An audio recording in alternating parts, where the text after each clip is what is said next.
fair to call Jack Grealish an Aston Villa club legend? Personally, I think so. And well, Aston Villa have officially sold club legend Jack Grealish to Manchester City for £100 million. And naturally, people think, what is the future for Aston Villa? Last year, they had a pretty decent season. Can they back it up? Villa's board have come out and said that the game plan, the structure, is to qualify for the Europa League and then qualify for the Champions League.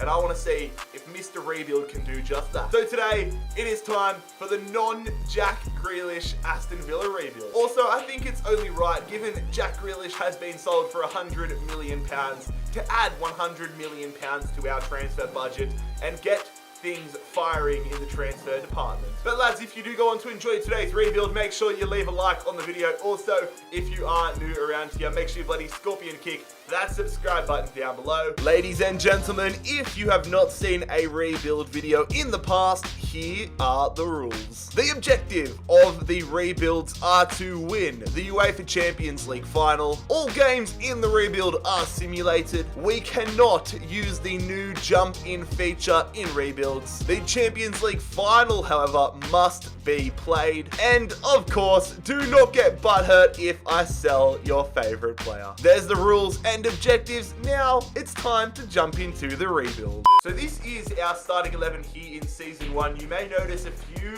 new names in the side. I have made the transfers with Aston Villa for real life. I've got Danny Ings in there. We've got Leon Bailey. We've brought Bendia. We've got Ashley Young as well in the bench. We've made the transfers. Of course, I did check. These guys came in before Jack Grealish was sold to Man City, so the money is still up for grab. And of course, Jack Grealish on Manchester City.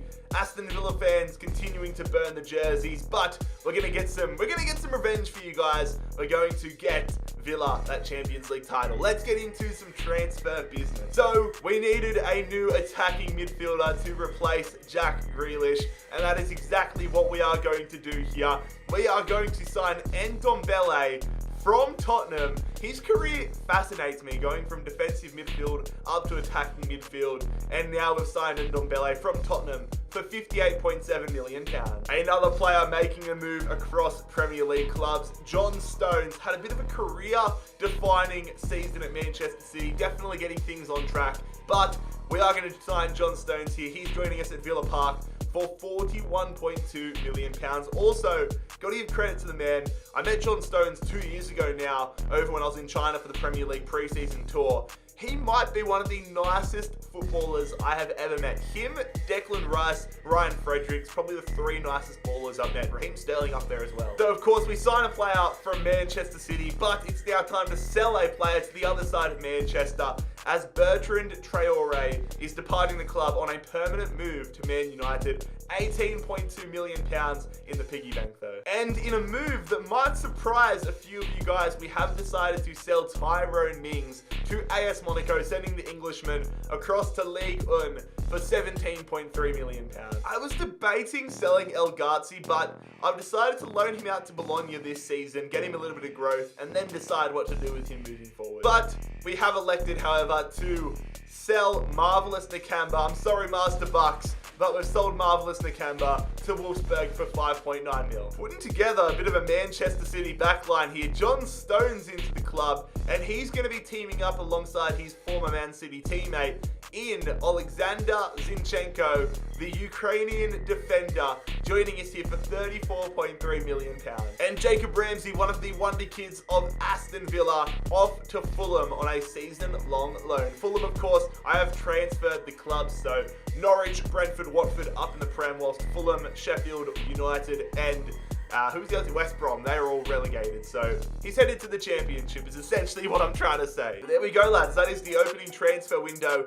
In charge of Aston Villa, done and dusted. Ndombele, John Stones, and Zinchenko all into the club. I haven't spent the entirety of our transfer budget, saving a little bit of money for the January window. Just want to see what sort of position we're in. Are we a mid-table club? Are we a relegation club? Are we a title challenging club? Who the bloody hell knows? But I want to have some money money to play around with in January regardless. But this is what the starting 11 is looking like here after the transfer window. I've also converted Leon Bailey to a left winger just to sort things out there. But I'm very interested to see what this first half of the season has in store. I'm just looking at it now. I'll probably go for a new centre defensive midfielder in January if I'm being fully honest. But regardless, let's get into it. Let's see what position we're at come January 1. Okay, I can get around that. I was coming into this season, I was like, what, Aston Villa finished 11th last year, I think it was, 10th or 11th.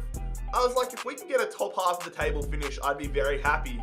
Right now, we are sitting 4th in the Premier League. We are holding on to that final Champions League spot, and we are only 4 points off top of the table Manchester United. Let's push for a miracle. Let's see if we can win the Premier League in our first season with Aston Villa. That would be ridiculous. All right, so the first player out of the club here in the January transfer window is going to be Matt Targett, as the English left back is headed to Real Sociedad for £20.3 million. Meanwhile, Douglas Luiz is also out of the club. I was tempted again, like I said earlier, to loan this guy out, but we have elected to sell him also to La Liga, also to Real Sociedad for 17.7 mil. And we are going to not only strengthen our side, but also weaken a Premier League title rival, which is weird to say in season 1, but we are bringing Pierre-Emile Højbjerg, the Danish defensive midfielder, is making the move from White Hart Lane to Villa Park. Welcome to Aston Villa, Pierre-Emile Højbjerg. He's a dead set warrior. Love this dude. So there we go, lads. Højbjerg, a massive addition to our midfield. And I would be absolutely over the moon if he can help us qualify for Champions League football, or even get a Premier League title. That would be wild. Oh, lads, we're finished 5th. I don't think we've qualified for the Champions League next season. And not only have I taken Højbjerg from Spurs, but I've also robbed him of a Premier League title, as Tottenham have won the Premier League here on 87 points. Clearly, FIFA is not meant to be realistic. In the relegation zone, we do have Brighton, Norwich, and Brentford. What is going? Oh my God, is this going to be a season of so close?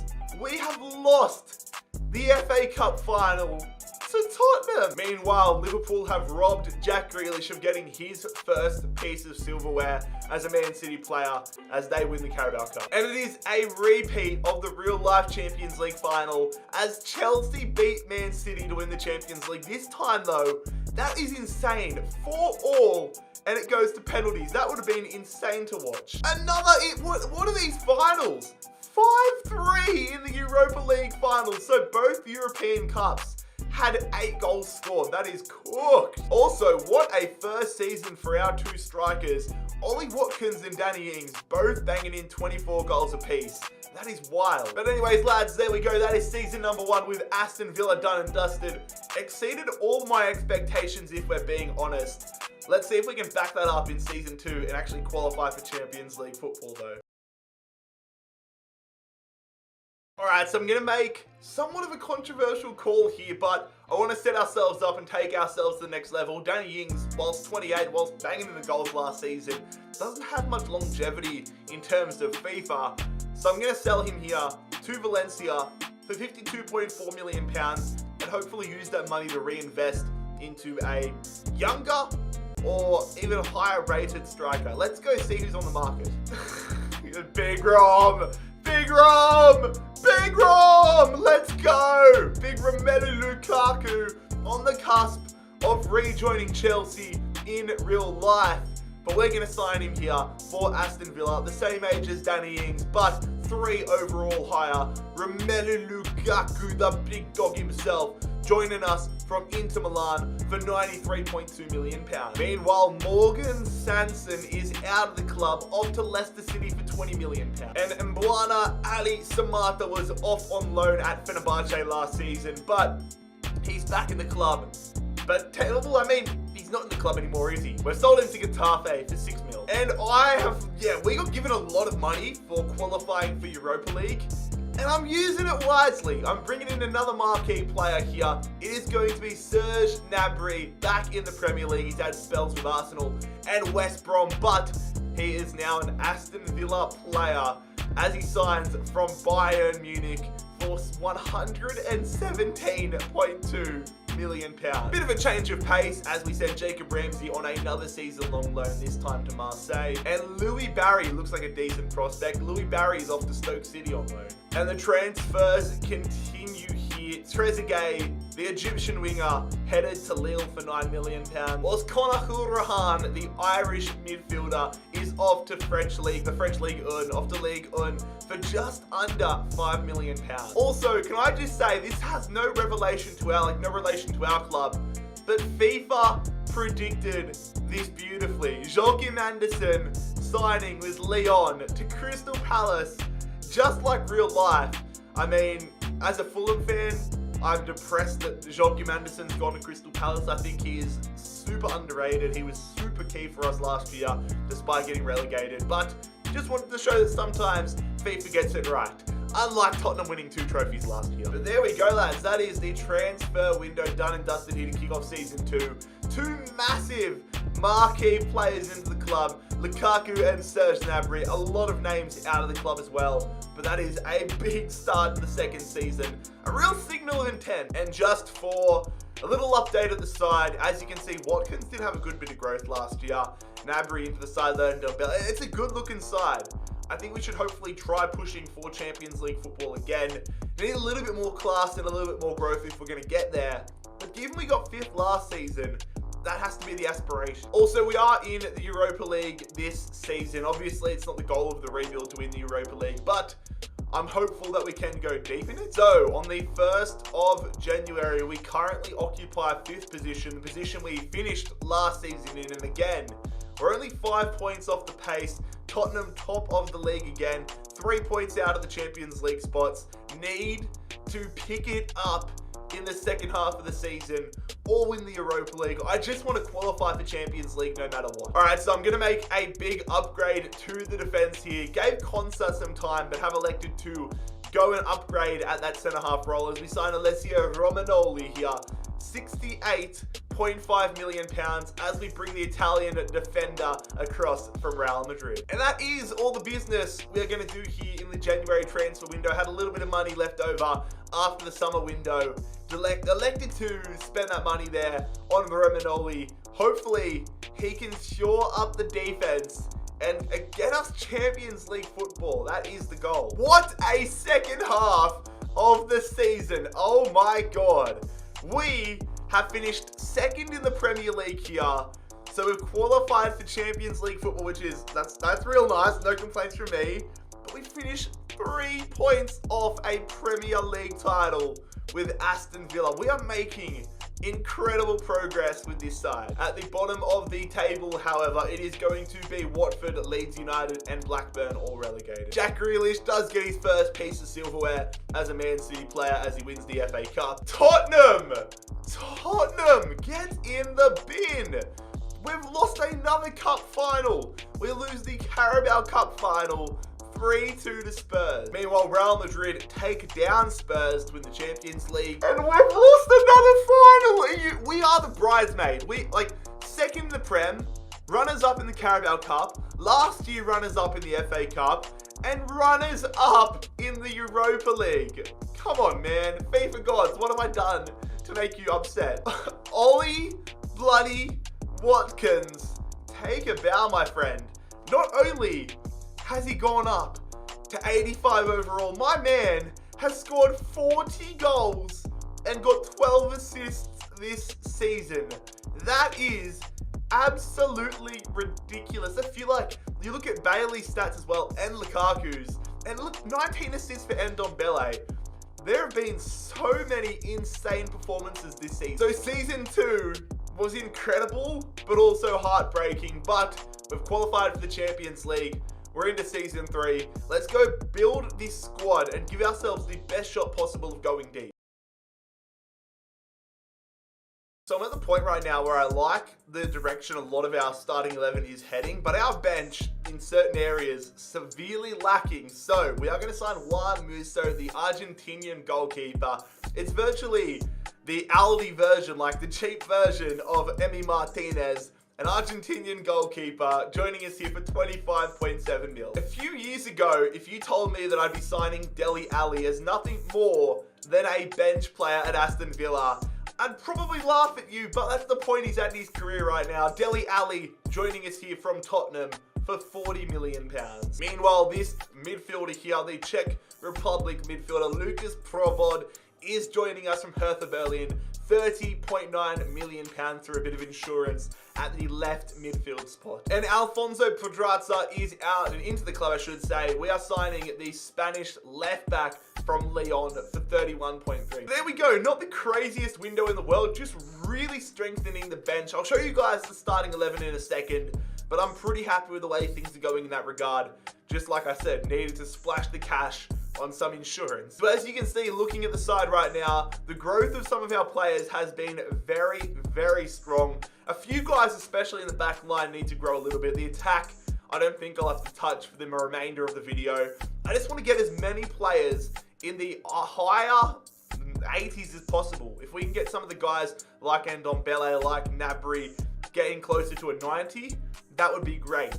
But I want to get players like Zinchenko, like Romagnoli, like Cash. I want to get them up to the 86, 87 mark. Of course, though, lads, we are in the Champions League for this third season. It's our first bite at the cherry of the Champions League. And we've got a mildly tough group. Leipzig, Villarreal, and FC Basel in our group. Obviously, Leipzig have an absolutely gun side in career mode, so I expect them to give us a good run for our money. But let's just get into it. Group C, can we escape? Yes, we can. Ourselves and Leipzig proving to be the top dogs of Group C. 13 points, not even close there with Villarreal. Too many draws for their liking. So, ourselves and Leipzig are through to the last 16.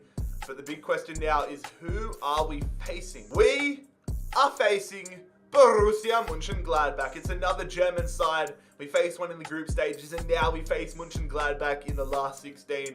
I don't want to jinx myself. Definitely going to be touching wood. Let me lift off my mat and go a little bit of touch wood. Don't want to get the FIFA gods off our side. But Mönchengladbach, compared to the likes of Real Madrid, Barcelona, all these sorts of teams, is definitely a little bit of a blessing. Another blessing is the Premier League standings here on the 1st of January. Finally, we are at the top of the mountain, 1 point clear of Liverpool, so it's definitely not a safe process at the moment, but we are currently top of the Premier League here on the 1st of January. Need to make sure that we keep it that way. All right, lads, I want some business to happen here in January. I feel like we can make this side a little bit stronger, so we are going to sell Ezri Konsa to Barcelona for £23.2 million.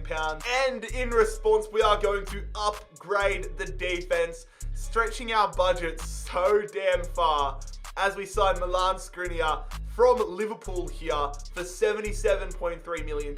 So Skriniar will move into the starting right centre-back role, whilst Romagnoli will drop to the reserves, which is a very handy bench player to have, an 85 rated defender on the bench. Zero complaints about that one. There we go, Skriniar in, Konsa out, making our defense just that much bit stronger. What, we got like a 2-3 overall upgrade on the bench. Big fan of that, or in the starting 11, I should say. Big fan of that. Hopefully Skriniar can help us keep a few clean sheets and avoid conceding away goals in the Champions League. So here we go, lads. The away leg is up first. We are grabbing our passports and heading across to Germany, heading across to take on Borussia Mönchengladbach at Borussia Park. Need away goals on the board. Can we do that as we simulate the scoreline for the first leg? It's a 1-0 win. Big Romelu Lukaku getting us that all crucial away goal. Would have loved to get more, especially when we've had 7 shots. But still, that's a strong start. At least we're ahead. So clearly that 1 away goal on the board is a strong start. We need to make sure we keep it going here. Need to keep a clean sheet. Need to avoid injuries, suspensions, and get ourselves through to the quarterfinals. Fingers bloody crossed. 1-0 up as we go to Villa Park. The scoreline is going to be another 1-0 win. Nabry getting the goal this time. We're through to the quarterfinals, 2-0 on aggregate. All right. We've got a slightly tougher challenge this time around. It is Atletico Madrid in the Champions League quarterfinals. Okay. Again, we have been blessed here, lads, with the away leg up first. Would love to get that away goal on the board nice and early as we're going to get into it. Not stuffing around. The first leg away in Madrid is going to be a scoreless draw. It is a stalemate. Despite having more shots, we've been unable to register a goal. And that is a big advantage there for Atletico Madrid. We need to win the second leg because if it's a score to draw, then Atletico Madrid go through. Okay, here we go, lads. The second leg is at home. Now, priority number one needs to be a clean sheet because if it's a 1-0, if they get a goal, essentially, we're going to have to score 2. So, a clean sheet is priority number one. Then it comes getting a goal on the board. I'll take a 1-0 win. I'll take a 2-0 win. I will take any sort of a win. The winner goes through this scoreline after leg number 2 is a 2. Come on.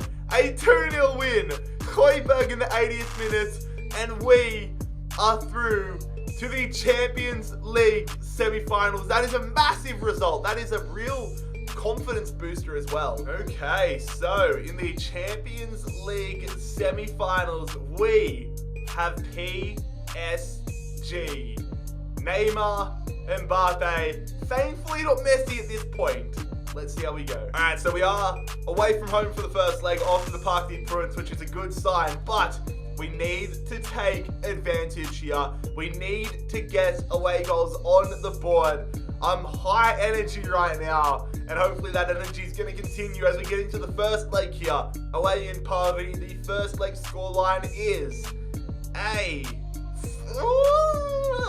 it's a 3-2 loss.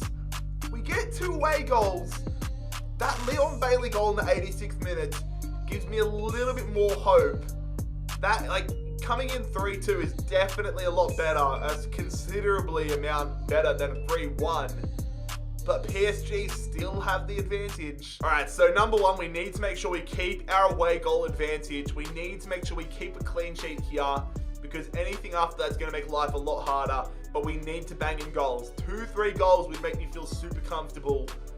But we have a big challenge on our hands here as we get into the second leg at Villa Park for a spot in the Champions League final. We are headed there. Lukaku, it's a 1-0 win. Serge Gnabry with the yellow card there. Lukaku, though, gets us the goal. And we go, what I say, lads, why do I bang on about it? Lukaku gets us the away goal rule victory. So, in the Champions League final here in season number 3, it is going to be Aston Villa versus Real Madrid. Taking a look around the grounds at the other results, AC Milan win the Europa League. We finish second in the Premier League. Are you kidding me? 2 points. I mean, at least we've qualified for the Champions League again next season, but I want a Premier League title. At the other end of the table, Palace, Brighton, and Norwich are relegated. At least we've finally won the FA Cup. I mean, we've had to take down my favourite team in Fulham to do this, but we've won the FA Cup in a replay of the 2018? 2018 Championship playoff final. We've done the double, baby. Let's go. We finally win a cup over Tottenham. 2-1 to win the Carabao Cup final. So here we go, lads. This is the squad as we get ready for the Champions League final. Some big stats all across the park. Some big name players as well. Honestly, when you start to build these teams in rebuilds, when I start to plan it out before a video, I'm like, oh yeah, I can kind of gauge how many seasons I think a rebuild's going to take to at least qualify for the Champions League final or at least be a contender. I thought we were a good 4 or 5 years away from being a contender when I started, but we've got here in season 3 with an opportunity to make Aston Villa champions of Europe and an opportunity to make Jack Grealish upset about the move to Manchester City. I can't hold it against him for what he's done in real life, but for you Aston Villa fans, I want to get you some hope. I want to get you a Champions League title. Let's get into the Champions League final against Real Madrid.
So here we go, lads. It is, what has happened to my settings? Like, it's time for the Champions League final. I need to go fix up my settings. Trying to defend here. Contain Real Madrid. Don't let them get any way through. Why do they have so much space out there? Good save, Emi Martinez. How did Vinicius have that much space, though? Bloody hell, that would have been bad if we conceded bloody couple minutes into this one. Good save, Martinez. Come on, yeah, play it one. Go on, Matty Cash, a bit of real estate as we play it through here to Ollie Watkins. Playing it around. Real Madrid doing a good job of defending. Let's not let them hit us on the counter. I need some players back. There's so much space for them. Where is my midfield right now? They've got so much space. What a challenge, though, from Matty Cash. This is good playing from out the back. Matty Cash going here to Ndombele. Good space there for Lukaku. Come on, can we get an opportunity? This has been such a boring Champions League final. Ollie Watkins, tough angle, straight at Courtois. Not good enough. I see that overlapping run. We need to get back there. Leon Bailey not tracking Carvajal too well. Just defend, though. Don't give them the good crossing angles. How they got the... What is this? Good block! What is this marking? Oh my God! Real Madrid take the lead here in the Champions League final. There is so much space for them in this game. What are we doing? Free kick here. Come on, lads. Change the tactics up a little bit. Can we make something happen here? I need you to make a better run than that, Watkins. Good run, though, from Bailey. Bailey! Leon! Bailey's gonna equalise! Let's go, lads! The run under. Carvajal not watching his man. We've been sweating it out, but we finally get ourselves an equaliser. It's not good enough, man. Thank God they held it up there. Good tackles. Oh, get the ball. Good from Stones. Get on to Ndombele. Go on. There's a fair few Madrid players back here. Let's keep running up the middle. Look, I see that run. Ndombele. Let's just go. Straight at Courtois. I should have taken a few more touches, man. And there it is, lads. That is full time. We are headed to extra time in one of the most stressful Champions League finals I think I've ever played. All right, we are going to make a substitution here. However, lads, Buendia just hasn't been doing it. We've really missed Serge Gnabry in this final. So we are taking off Buendia, and Dele Alli is coming on it right. Real Madrid's marking has been pretty impressive, to be fair. Lukaku, though, just running up the guts here. I see that run being made from underneath. I see you, Ndombele. Ndombele scores the goal. We're in front here with 10 minutes to play. Let's go. That is identical to the opportunity we had at the end of the first regular time where he made the run under. This time we take the touch, go through, and we have ourselves the go-ahead goal. Corner here for Real Madrid. Rodrigo setting that one deep. We're going to bring Martinez. Thank God they headed that so poorly. I should not have brought Emi Martinez out like that. Come on, lads. Just need to be smart with possession here. 2 minutes to play. If we hold on to possession, we will win this final. We might even have... Oh, let's not do anything silly. I see that run, though. Down the left-hand side. Leon Bailey. Keeper off his line. He scores! He scores it in the 91st minute. Courtois in no man's land. We're going to win the Champions League final with Aston Villa. Oh, my God. Oh, my God, lads. Controller is down. And that is the Champions League title to Aston Villa. That was a stressful and frustrating Champions League final, but we get it done. Lads, if you enjoyed today's rebuild, make sure you leave a like on the video. Subscribe down below if you are new around here. I'll see you for the next one very soon. It has been Jared HD here. I'm out. Peace.